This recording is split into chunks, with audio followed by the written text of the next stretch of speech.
Version 1.6 of Honkai Star Rail introduced us to the new weekly boss, Starcrusher Swarm King Skaracabaz. And today I want to guide you all on how to beat this new boss, and also to give some character recommendations if you're struggling on which character you should bring to this fight.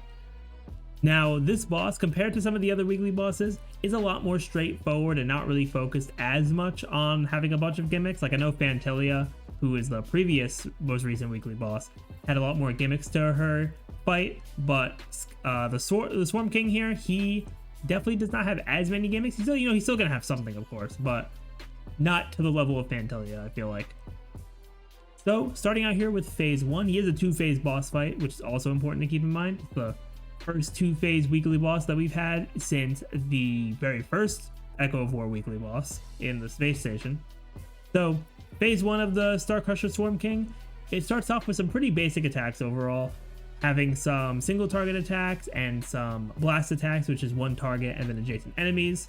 So nothing really too crazy there, but the one thing you want to look out for in this phase is when he enters the multiply state, which has a few different effects for him.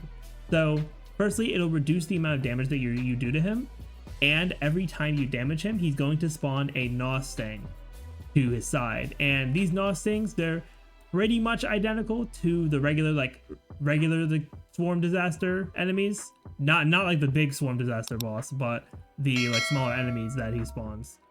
So if you do manage to break the Starcrusher Swarm King's toughness during the multiply state, it'll increase the amount of damage done to the Gnaw Stings on the field, and it'll also deal toughness damage to them equal to the Swarm King's max toughness. And since he's going to have more toughness than the Gnaw Stings, it's just going to break all their weaknesses, which is very nice.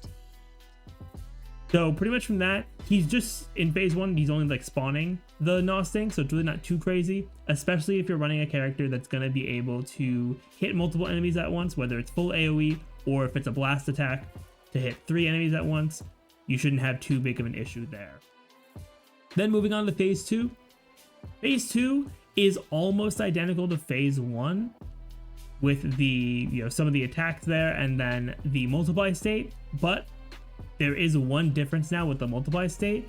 So in phase 1, it wasn't really too threatening because there was nothing that really came after it besides the Gnaw Stings being spawned in, and that wasn't really too crazy for phase 1. But for phase 2, however, when he goes into the multiply state, on the next turn after he goes into the state, he'll launch an extremely strong AoE attack against the entire team. And this could definitely be scary, especially if your sustainer is not the best, or you get caught in a bad situation with the multiple enemies on the field as well. So it definitely is important to watch out for that, especially if you see the multiply state start, so you'll know that the AoE is always coming right afterwards in phase 2. And I would say the best strategy here is to try to weakness break him during the multiply state, so that you can try to prolong the use of the AoE as much as possible, because it does do a pretty solid amount of damage. And if you don't have a really good sustainer on your team, then you're definitely going to be struggling to get through that. So now lastly, I do want to go over some character recommendations for this fight, because I do think that having some characters in mind to bring to this fight based on the type weaknesses of the boss is really important. So I'm going to have a few characters for each element that the Starcrusher Swarm King is weak to, and I made sure at least one of them is very accessible for players, or as accessible as I can have it be. So for physical characters, I would recommend firstly, if you pulled him, Argenti. I know not everyone went for Argenti just because of what was coming right after him, but I do think he's going to be incredibly good for this, because with the multiply state, you're going to have 5 enemies at certain points, so his AoE is going to be very powerful. Then I also recommend Hanya. She is going to be a very solid support in increasing skill points, especially if you're running a more skill point intensive DPS character. And then for the last physical character I would recommend would be Luka, because Luka is just going to be extremely good for this as well with his weakness break. And just a lot of the time, Luka's going to be running a break effect build, so that will be good for getting those weakness breaks as well. Then when it comes to ice characters, I definitely recommend Jingliu. She does have a blast enhanced skill, So she'll be able to deal a good amount of damage to the Nos things as well as the Swarm King, which is very nice. And when they explode, they'll increase the King's vulnerability. So he will take some more damage, which is really nice. Then I also recommend Ruan Mei, since one of the best ways of dealing with the Swarm King is to break his weakness. And Ruan Mei increases the team's break efficiency, which is, she's the only character in the game that does that right now. So she's going to be very impactful for pretty much anyone. You know, if they have her, I definitely would say run her in this. And then for a more accessible option for an ice character, I would recommend Pela. She does have that AoE defense shred, and you know, she can use her basic attack to lower the defense of the, well, if you're running the Luka light cone, you can lower the defense of the Swarm King himself, but then you also can take away any buffs with her skill as well. And lastly, for imaginary characters, funny enough, the accessible option here is going to be Dr. Ratio. He's not out quite yet, unfortunately, but when he does come out, as we all know by now, we all are going to be getting Dr. Ratio for free.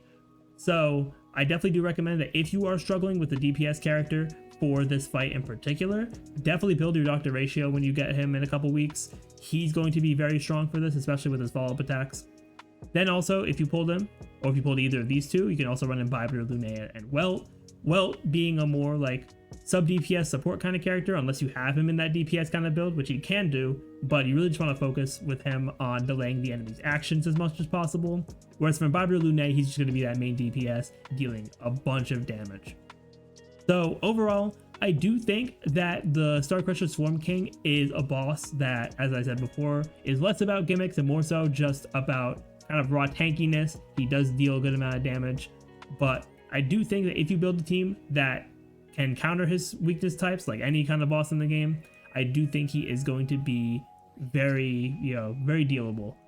So let me know in the comments below if this guide helped you, and let me know if you've been able to beat the boss and if you're enjoying 1.6 so far. But with that, everyone, I'm going to end off the video here.